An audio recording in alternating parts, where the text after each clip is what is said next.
G'day guys, Matty Extreme Auto Caravan and Camping with you again today on another big off-grid setup. Done lots of them.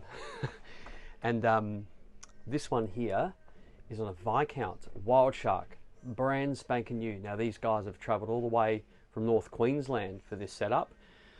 And we haven't just done the off-grid setup, we've actually done a lot of extra stuff which we'll go through in time with this. So just to lay it out for you guys to paint the picture, we've got 628 amp hours of custom-made, handmade lithium batteries from PowerPaul.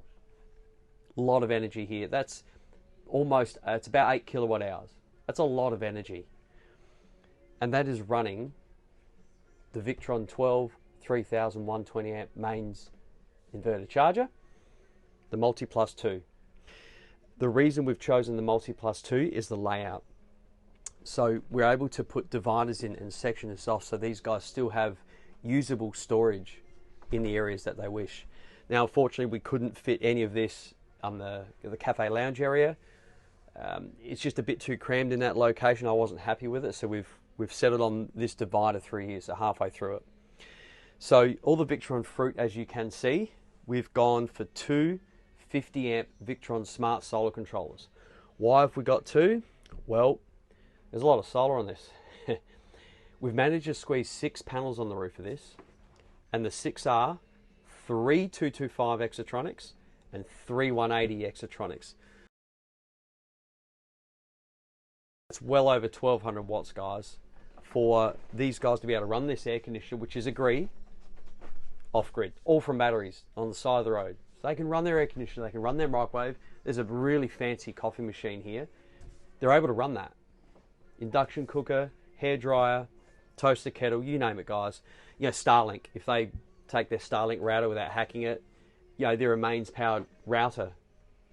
Run it outside, inside, wherever you want. Just touch of a button, it's all on. You're not limited to 12 volt devices with a system like this. I mean, how good's that? You can take what you've got at home with you. I mean, why not? If you've already got it, you don't have to purchase another product. Makes sense, yeah? Redarc 50 amp DC to DC charger with side mounted Anderson plugs. So if old mate wants to plug in a portable panel to add to this 1200 odd watts on the roof, he can. Up to about 600 odd watts, he can add to this system just by plugging it in. It's already there, we've done it for him. So the 50 amps is going to come through the vehicle. You know, that's 600-700 odd watts will come in from the vehicle as well as the solar for combined charging. So the potential for this is, you know, 1700-1800 watts coming in easily if the sun's up, peak hours, and these batteries need that replenishment. This system can do that day in, day out. It's designed for it and it's made for it. All of the monitoring of the temperature is done down here. Smartshunt down there, we've done the cerboGX with the Touch 50 for this, which I'll show you guys in a second. And it's all neatly labelled. As you can see, we've got the LMI busman fuses. We love these now. They are modular, much easier to use. They're neater, they're tidier, they're more compact. So I'm able to squeeze them in a lot of places where you know, traditionally we couldn't get other types of fuses. It's all neatly kind of laid out here. It's all vented. There's actually 4 vents on the side of this. So we're able to keep the cooling on this to a, you know, to a maximum. We've done a temperature sensor under here as well because we're, you know, this is this enclosed environment. We want to be able to see what the temperature's doing. And I've had this thing running now for 2 hours on flat out. And if you guys don't know, the multi-2s and the multi-1s, they generally only really get hot when you're plugged in the mains power, okay? They get hot, they're designed to, just like any battery charger does, they get warm and it will derate and, you know, rate up as the temperature increases or decreases. It'll do its thing. So you let it go, you don't have to worry about it. It's designed to run within its parameters that are set. So this is a 120 amp mains charger, which means when these guys plug into mains power, if these batteries require it, i.e., you know, if they're down to 60, 50% or below 100, this charger will go flat out to bring these batteries up to 100%. So how long is it going to run for, you might ask? Well, it all depends on what state of charge this system is. Specifically this system being 628 amp hours. If, let's just call it 600 for argument's sake to make it easy for you guys to get the numbers in your head. And I've got a 120 amp charger. Forget solar, forget the vehicle. Just focus on mains. So 120 will come in when you plug in. If I'm down to say 50% state of charge, which means I've used 300 amp hours, I need to replace 300. So it's very quick maths because lithium is very efficient at charging. So it's about 3 hours, actually just under, because 3 times 120 is 360. So if I need to replace 300 amp hours, I know that in 3 hours this is going to put in 360. Well, you can't fill up a battery more than what it can take. So it's going to be less than that 3. And because there's the absorb stage for a lithium sort of setup is very fast, basically the batteries will absorb all their energy pretty much from bulk right to float. It's going to charge really quick. So yeah, less than 3 hours and you've replaced that energy. That's a lot of energy to replace. That's 4 kilowatt hours is a lot of energy to replace. Now, if you don't want to go flat out, if you don't want this thing to run its head off or whatever you want to call it, you can scale it back. You can turn the charger down all up on the touchscreen. You can scale back the AC current limit. You don't have to have it set to 15 or 16. You can drop that back to 5. What that means is you're essentially choking the line going into your van to limit the charger. It's really good to be able to do that. There are circumstances when you might want to do it because you've got a small generator. You might be at a station stay where the power's horrible and keeps tripping a breaker. You can scale it back to suit where you plug into. Now, we're at a caravan park, so we're on a 15 amp supply. So I know I can pull safely 15 amps from the system without it tripping, the pole and the breaker.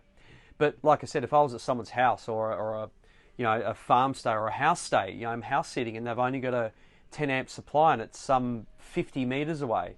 Well, you can roll your cords out, but you may not be able to pull that 15 amp out of it because it might not be a 15 amp outlet, it might be a 10 amp outlet.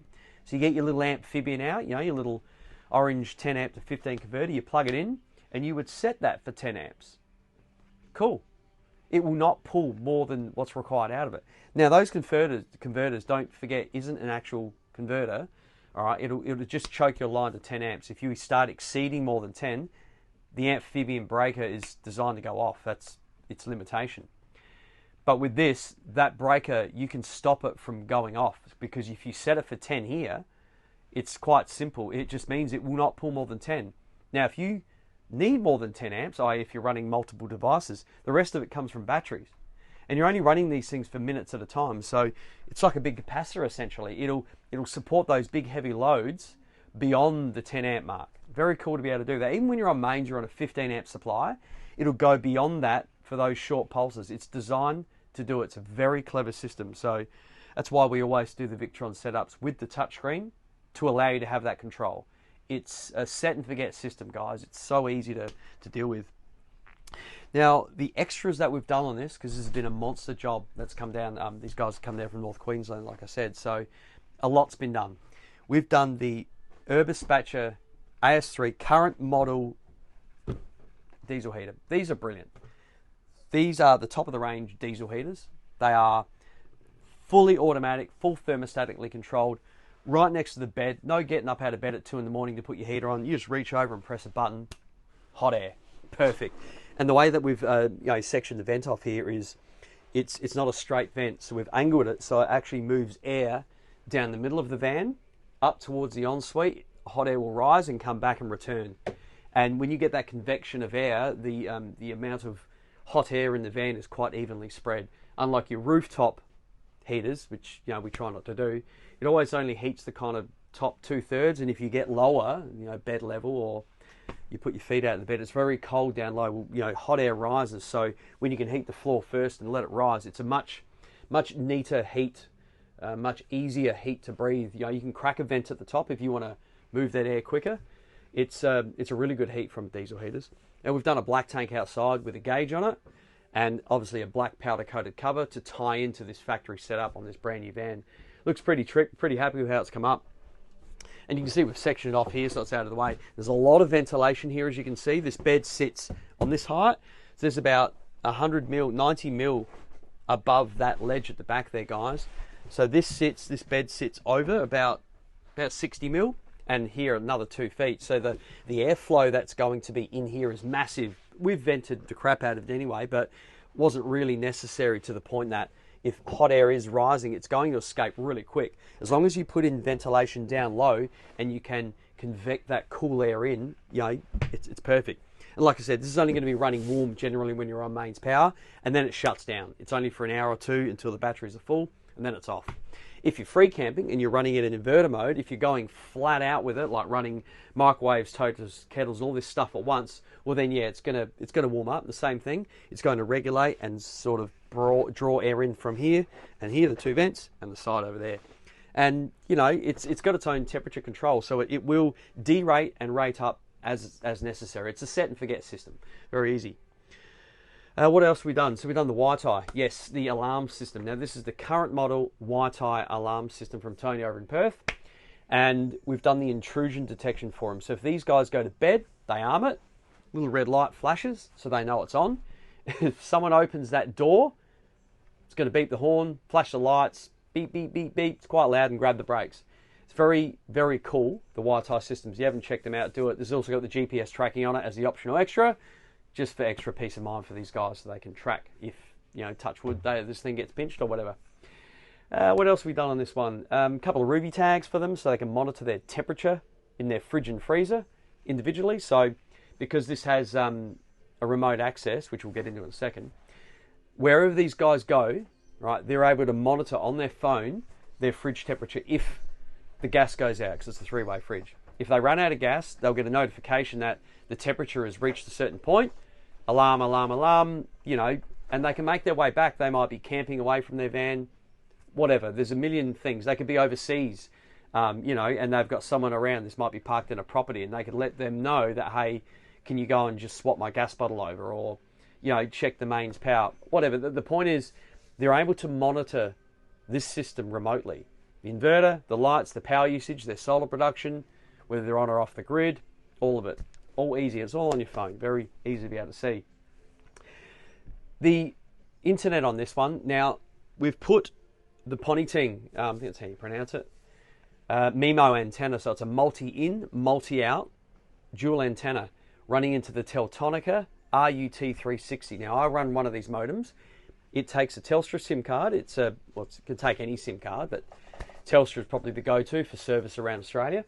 It's a 3G, 4G modem. You can get the 5G modem now, but there's not much 5G out in the bush. It's mainly 3 and 4G. We've fitted that up in the cupboard. That is 12 volts. It's always on, so these guys don't have to worry about poor phone service inside the new vans. Now, we're in a Faraday cage. If you don't know what a Faraday cage is, look it up. You're basically in a metal box. You know, it's like putting an outfall sheet over your head or something. You know, your phone service or any RF signal getting in and out of the van is horrible unless you open up all the windows.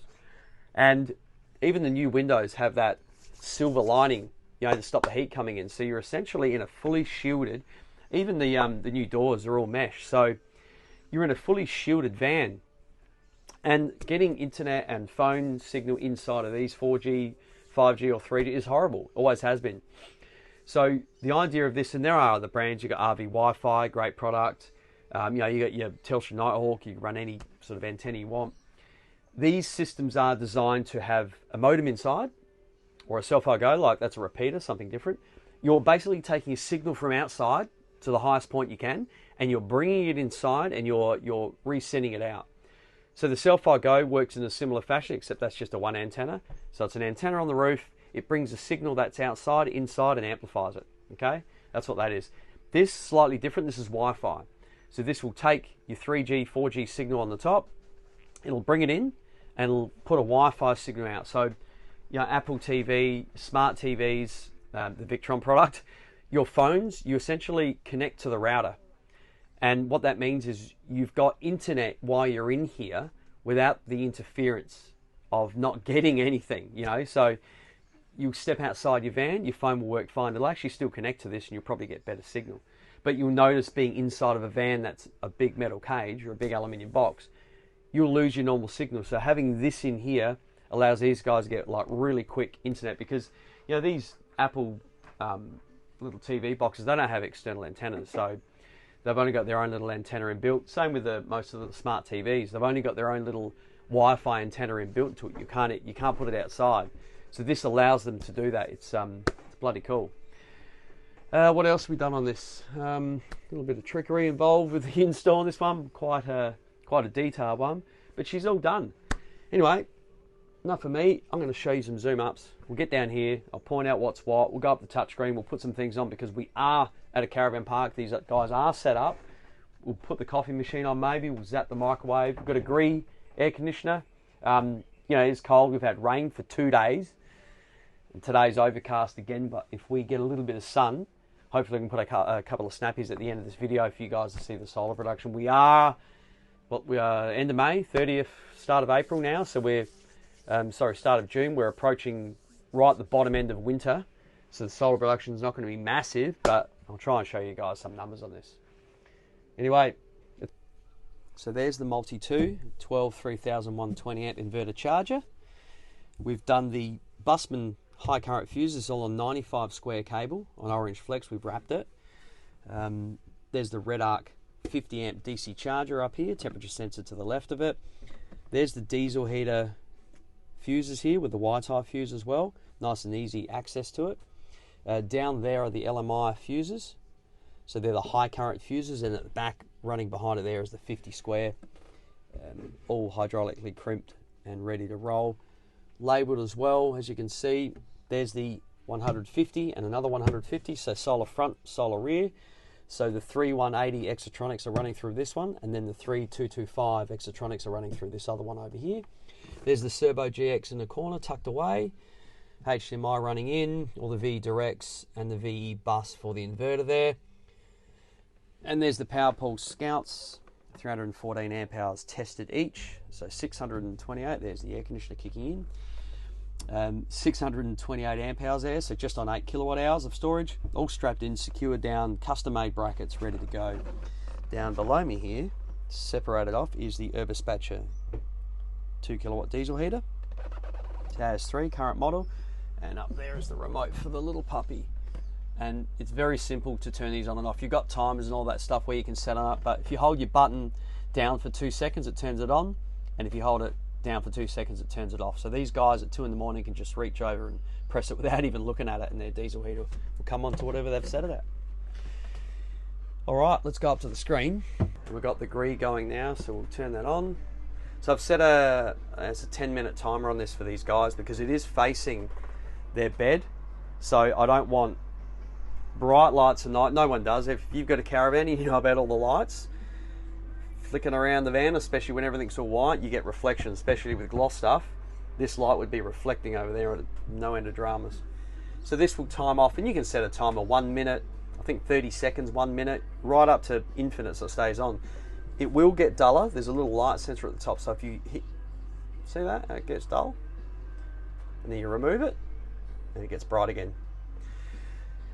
So what's happening right now, I'm running the gree air conditioner on 26 just to smash these batteries down so I could do some sort of testing today. As you can see, we're getting nothing from the solar. It's like, I think it might even rain again. What have we got? Yeah, she's not the best day for a solar, but it is what it is. So what's happening here is we're running the air conditioner. It's pulling about 1,000 watts or 87.6 amps from the battery, or 1134 watts. Now, why is that saying 1135 and that's saying 1036? Well, the difference in those numbers is lighting. Your DC loads, a bit of standby power for the inverter, that's what the difference is. So people will always sort of say, why is there 150 or some big number difference? So the more DC loads I turn on, that number the difference will greatly increase. But I'm sitting on 80% state of charge. I'm pulling 87 amps now. And if you want more information, you just touch the screen like this, you click menu, and then you'll see your battery. So WildShark battery, we've labeled this one. So if I click that, it's going to tell me time to go at the current usage. It's all there, very easy to see. So running this air conditioner on 26 heat, which you won't do when you're free camping, it's why we've got a diesel heater. But it will run for 5.5 hours, and we have consumed 129 amp hours and counting, and we are stated charge is 80%, and there's those numbers again at the top. So we're pulling 1200 watts or 93 amps now. 12.87 is the battery voltage. No alarms. Now if you get lost in a menu, you can actually go and click pages, it'll take you home. But let's click history. So when you click history, it shows you everything you've done to this battery system.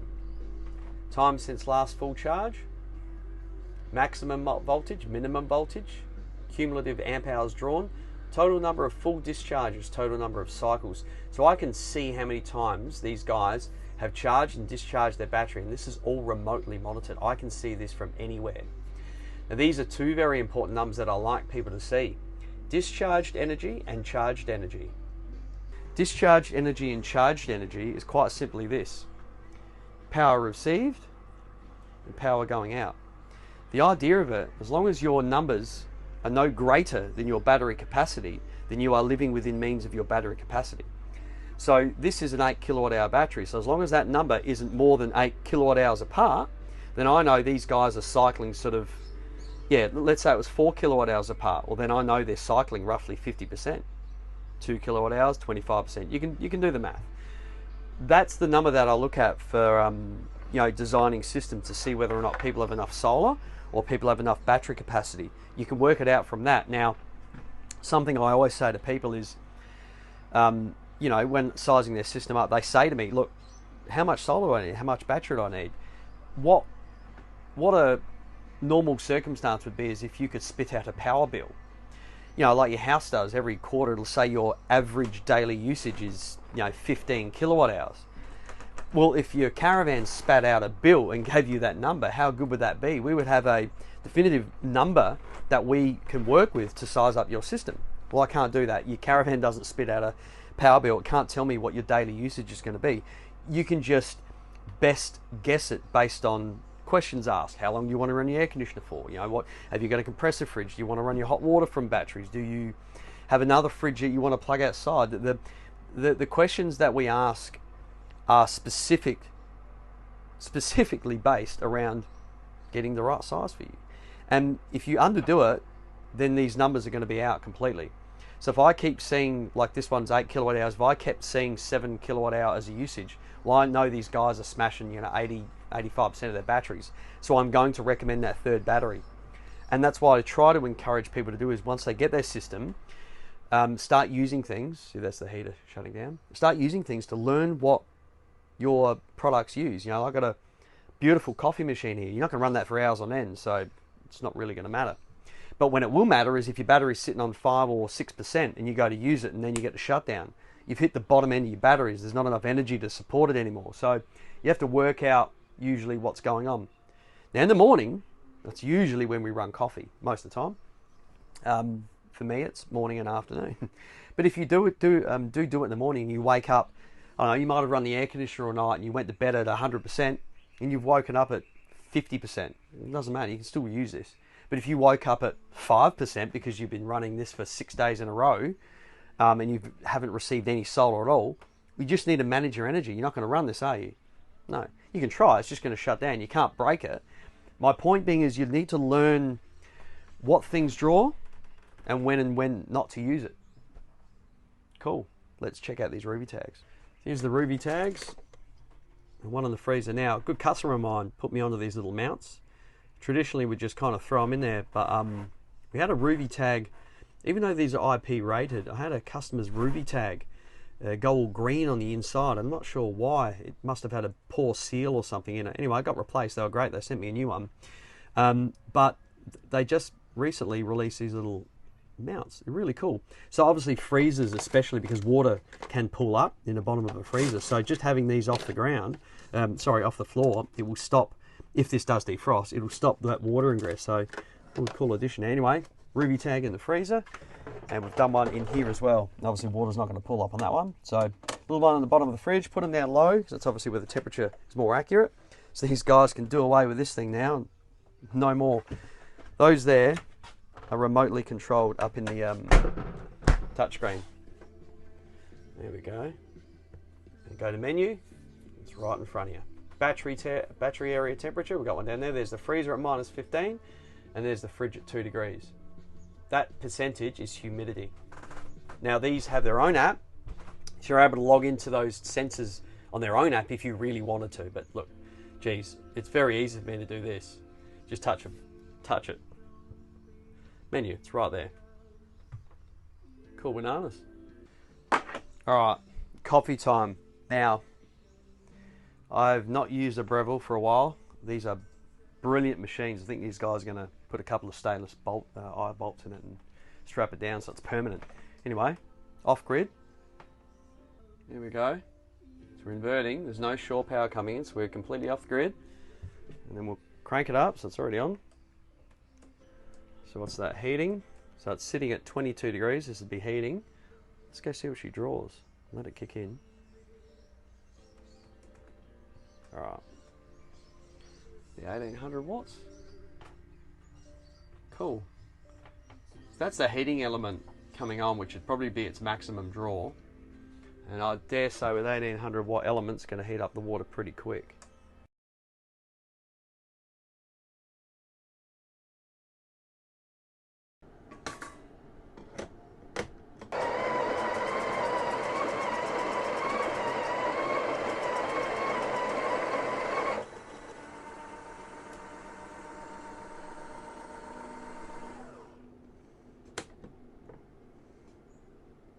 Beautiful. And I'll set this camera up so I can actually use both hands. Alright, we've reached temperature, so we're 93 degrees, I'll show you. You can see that.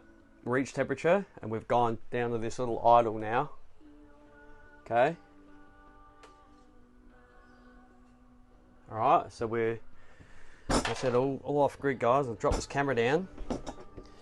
Now, don't have a go at me, but I'm an almond milk man. So I'll still have a coffee with milk, but if I had a choice, I'd go the almond milk. Now what we'll do is we'll put a little bit in this. This is actually good almond milk if you guys don't know. And try and keep it at room temperature. If you keep this at room temperature, you get better froth. Now we'll go in.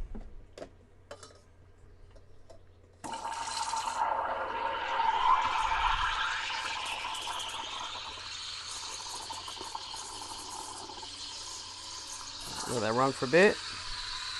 While that's going, alright, bring up,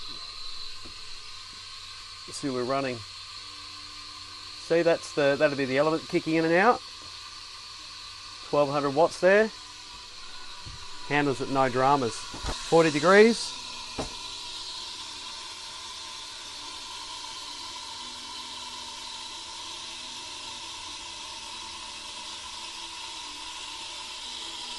'60's about right, 64.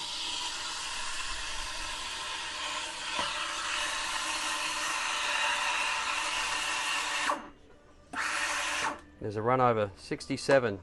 Happy days. Alright. Beautiful. Auto clean, how's that? Right. Alright. McDonald's cup. Don't judge. It was for free. Alright.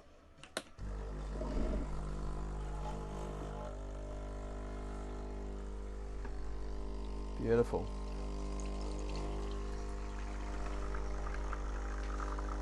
That's 1000 watts.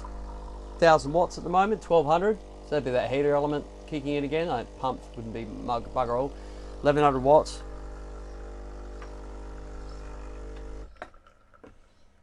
Beautiful. That's like the perfect size shot. Happy days. Look at that. Oh yeah. That is mint. Give that one a clean. Should I do the fern or a love heart? Look at that. I got spirals. Anyway. There we go. Coffee made from batteries. That's how it's done. That's a full manual machine with the steamer. You got the group head there. They're a bit bulky, but if you've got the space for it and you can tie down permanently, these are a perfect addition over your pods and all that. You can see your water level quite easily. You've just seen me use it. You can use this all day long and they are perfect. They make a way better coffee than any pod machine that you guys ever use. Guaranteed. This is barista coffee right here. That's enough coffee for the day. Microwave. Where's she pulling?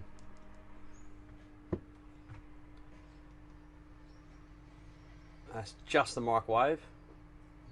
Now if we put this on at the same time, so that one there, microwave at the same time, probably because it's at temperature, it might not kick right in, but oh, I can hear it. It's doing something.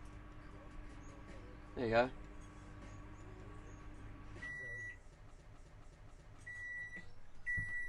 There you go, so 2,300.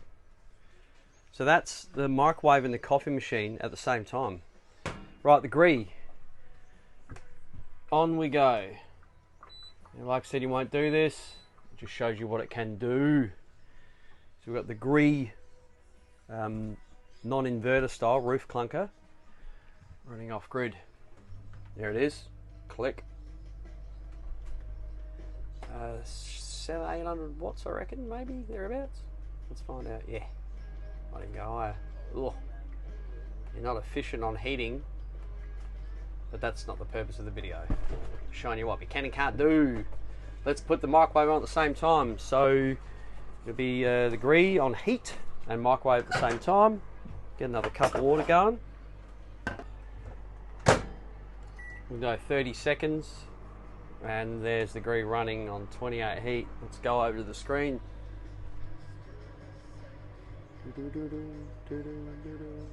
Beautiful, not a drama in the world. So that big inductive load is taken care of. So if it jumps up, it's not going to kick out the inverter. It'll run that and that happily all day long, as much as you need. You're not going to run this for hours, but you're just showing you how you can run both together at the same time. That's still on too. So even if that had a cut in, it would have gone over. And still run it, because you can run up to 3,500, 4,000 watts from the Victron for up to 30 minutes without any dramas. How's that, guys? All off grid. Well, there we have it, guys. A massive off grid setup in a Viscount WildShark. We've got 8 kilowatt hours of batteries. That's 628 amp hours of lithium, custom made. All the Victron fruit down here, running all the factory outlets. This is a factory fitted system. Very easy to deal with, very easy to use. On the side of the road, you guys can make a coffee. You know, they're going to strap this down very easily. Done. You know, all the, even this, even your Apple, something I forgot about. You know, these are, you know, mains powered. Just leave it plugged in, it's on. See, so much easier when you got a setup like this to be able to free camp anywhere. You're not limited to caravan parks where you're powered sites. So, you know, go to a caravan park and get yourself into an unpowered site and just, you know, fill up water if you need to. You'll get it cheaper and there's more availabilities. Happy days, guys. Enjoy. There's the diesel heater tank that we do. Beautiful. Looks absolutely smick on this. Lockable.